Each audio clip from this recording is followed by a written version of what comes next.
Hello friends, welcome to SSC coaching centre. दोस्तों, आज के वीडियो में गणित के क्वेश्चन लेकर के आए हैं जो कि बहुत चर्चित क्वेश्चन है। चर्चित क्वेश्चन का मतलब होता है कि जो प्रश्न बार बार एग्जाम में आता ही रहता है वो चर्चित क्वेश्चन होता है। भाई कोई भी क्वेश्चन तैयार करो या मत करो, इनको जरूर तैयार कर लो क्योंकि इनके आने की संभावना बहुत ज्यादा है, आते ही रहते हैं एग्जाम में। वही चर्चित क्वेश्चन है इस वीडियो में। पहला क्वेश्चन है, यदि चीनी के मूल्य में 20% वृद्धि हो जाए तो एक गृहिणी के इनकी खपत कितने प्रतिशत कम करनी होगी कि पूरा खर्च ना बढ़े। भाई बहुत अच्छा सवाल है ना, खर्च वाला। चलिए, हमको किससे मतलब है? इस 20% से मतलब है। किससे मतलब है? इस 20% से। कोई भी चीज है ना, अपने आप में 100% रहती है और यहां पे होगी कमी कितने की? 20 की कमी हो रही है। 20 की कमी हो रही है ना। अब देखना, 100 पे 20 की कमी होती है या वृद्धि होती है तो 120 हो जाएगा। वृद्धि दे रखा है ना, यहां कमी होगा तो 100 से कम होकर के 80 और वृद्धि हो गया तो 100 में बढ़कर के 20, 120। और इसको हमें क्या करना? प्रतिशत में बताना है। प्रतिशत के लिए क्या कर देंगे हम? 100 से मल्टीप्लाई, यानी कि जो वृद्धि है उसको लिखिए, बटे में 100 में जोड़ के लिखिए, प्रतिशत के लिए 100 से मल्टीप्लाई करके लिखिए, सवाल खत्म। 20 से 120 6 बार में कटेगा और 6 से कटाएंगे 100 को। 6 एक कम 6, 4 बचेगा 40, 6 छिंग 36, 4 बचेगा, नहीं जाएगा, बटे में 6 ही आ जाएगा। कटा लो, 2 दूने का 4, 2 त्रिक का 6, तो 16.2/3 हो गया। ये आपके सवाल का बिल्कुल सही जवाब है। 16.2/3, 16.2/3 पहला ही ऑप्शन है जो कि बिल्कुल सही है। अच्छे से समझ में आएंगे सभी क्वेश्चन। अब देखते हैं अगला सवाल। अगला सवाल है, चीनी के मूल्य में 10% कमी होने पर खपत में कितने प्रतिशत वृद्धि करनी होगी कि इस मद में खर्च पर कोई परिवर्तन ना हो। हमने क्या बताया आपको? इससे मतलब है कितने की कमी हो रही है? 10 की। अब जो कमी हो रही है ना उसे 100 में से घटा के लिख देंगे। तो मैंने इस कमी को 10 को 100 में से घटा के लिखूंगा, 90 हो जाएगा। पिछले क्वेश्चन में वृद्धि थी तो मैंने 100 में जोड़ के लिखा था, यहां कमी है तो 100 में से घटा के लिखूंगा और प्रतिशत के लिए क्या कर दूंगा? 100 से मल्टीप्लाई। हो गया भाई, सवाल खत्म। 10 से 90 कट जाएगा 9 बार में और 9 से कट जाएगा 100। 9 एक कम 9, 1 बचेगा, फिर से 10, 9 एक कम 9, 1 बचेगा तो 1 ऊपर, बट्टे में 9, 11.1/9 प्रतिशत। ये आपके सवाल का बिल्कुल सही जवाब, बिल्कुल सही, 11.1/9%। सी ऑप्शन में दिया हुआ है। बताइए, एक तो सबसे चर्चित क्वेश्चन जो बार बार परीक्षा में रिपीट होते हैं और उनको हम इतने आसानी से आपको बता रहे हैं, तो क्या एग्जाम में आपसे क्वेश्चन बच जाएगा? बिल्कुल भी नहीं बचेगा भाई। चलिए अब देखते हैं अगला सवाल। अगला सवाल है, खाद्य तेलों में 25% की वृद्धि होने पर एक गृहिणी को अपनी तेल की खपत कितने प्रतिशत कम करनी होगी कि इस मद पर खर्च ना बढ़े।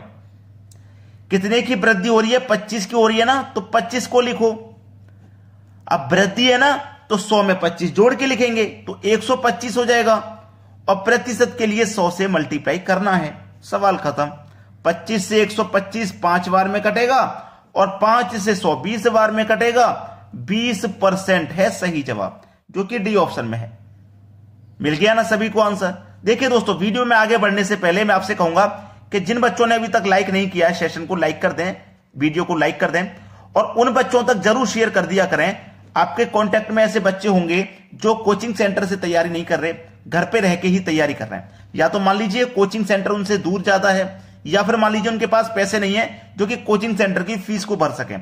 तो हमारा टारगेट यही रहता है कि उन बच्चों की मदद की जाए बिना पैसों के।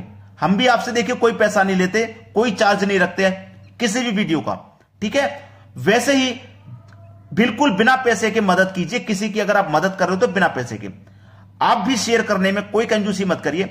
जब हम बिना पैसे के इतना लॉन्ग वीडियो बना करके आपको प्रोवाइड कर सकते हैं तो क्या आप एक शेयर नहीं कर सकते? आपको केवल 2 सेकंड लगेंगे शेयर करने में और हमें 2 घंटे लगते हैं एक वीडियो तैयार करने में। जब हम आपको 2 घंटे की मेहनत करके फ्री वीडियो दे सकते हैं तो क्या आप किसी को शेयर करके फ्री वीडियो नहीं दे सकते? बिल्कुल दे सकते हो ना। तो शेयर कर दिया करो भाई, किसी की मदद करो, किसी का भविष्य सुधर जाएगा, किसी की नौकरी लग जाएगी। बहुत अच्छा काम होता है किसी की मदद करना। चलिए अब देखते हैं अगला सवाल। अगला प्रश्न है, एक व्यक्ति ने अपने 2 घोड़ों में से प्रत्येक को 10,870 रुपए में बेचकर एक पर 16% हानि तथा दूसरे पर 16% लाभ उठाया। उसे कितने प्रतिशत लाभ तथा हानि हुई। देखिए हानि 16% की है, लाभ 16% का है। याद रखना जब लाभ और हानि का प्रतिशत बराबर होगा तो वहां पे हमेशा हानि होगा, हमेशा हानि होगा, हमेशा हानि। जब लाभ और हानि का प्रतिशत बराबर है, अगर मान लो 16 की जगह यहां 20% की हानि होती और यहां 20 का लाभ होता तब भी हानि होगी। हानि का और लाभ का प्रतिशत बराबर होगा, उस प्रश्न में हमेशा हानि रहेगी, यह बात आप नोट कर लेना। चलिए यह रहा पहला घोड़ा, यह रहा दूसरा घोड़ा। उसने बोला प्रत्येक घोड़े को 10,800 में बेचा, यानी कि इस घोड़े को भी 10,870 में बेचा है और दूसरे घोड़े को भी 10,870 में बेचा है।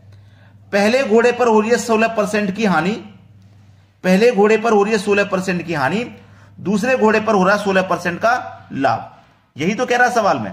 चलिए अब देखना 16 की हानि है, 16 का ही लाभ है, 16 की ही हानि है, 16 का लाभ है, तो हमेशा हानि निकलेगा, आपको हमने बता दिया।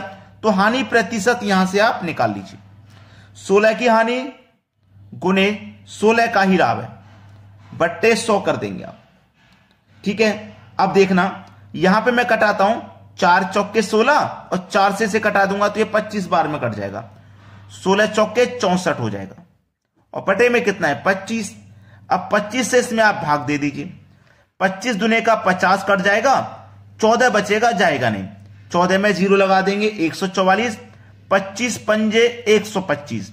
अब 2.5 करके किस ऑप्शन में है 2.5, 2.5 ये रहा, ये 2.9 आ रहा है, यानी कि 2.5 मेरे पहले ही ऑप्शन में है। ये सवाल का बिल्कुल सही जवाब है। इसको चाहो आगे और भी सॉल्व कर ले सकते हो, और भी सॉल्व कर सकते हो। 140 था ना, 15 बचेगा, 15 में 0 लगा देंगे 150, तो 25 से 6 बार में 150 कट जाएगा, तो 2.56% हो गया।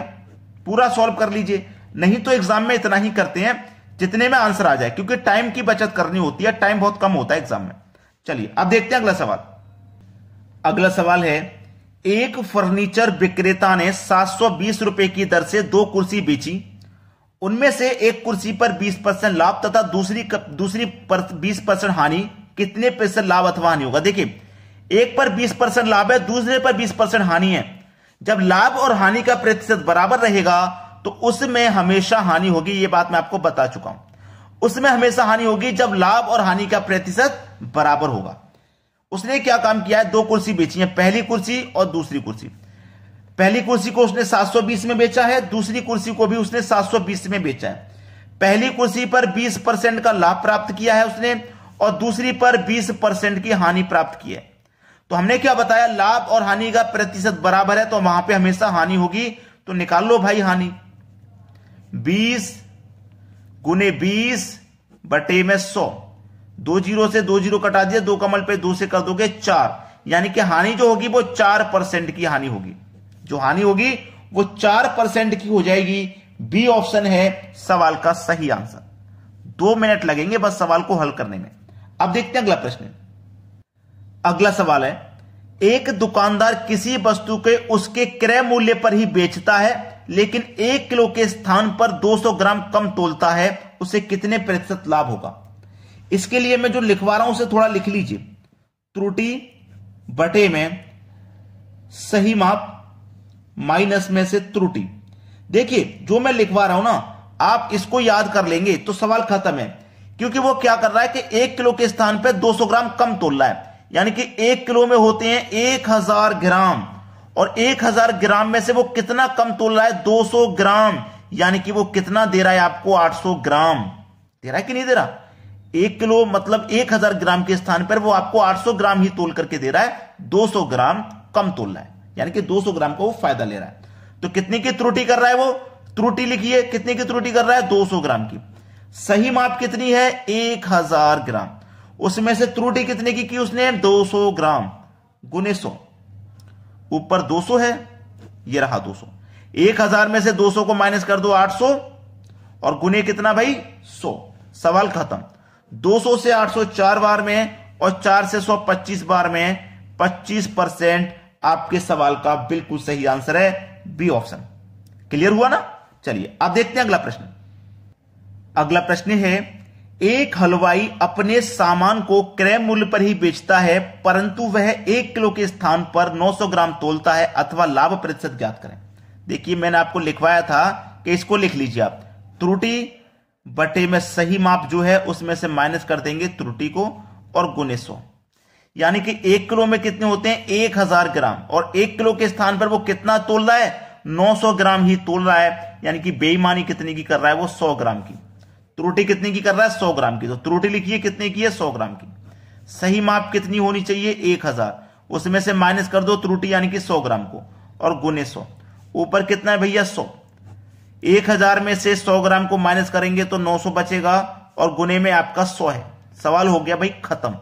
2 जीरो से आपके 2 जीरो मैंने कटा दिए, 9 से कटाऊंगा इसको तो ये कटेगा 11.1/9 बार में। ये आपके सवाल का सही जवाब हो जाएगा 11.1/9%। सी ऑप्शन बिल्कुल सही जवाब है।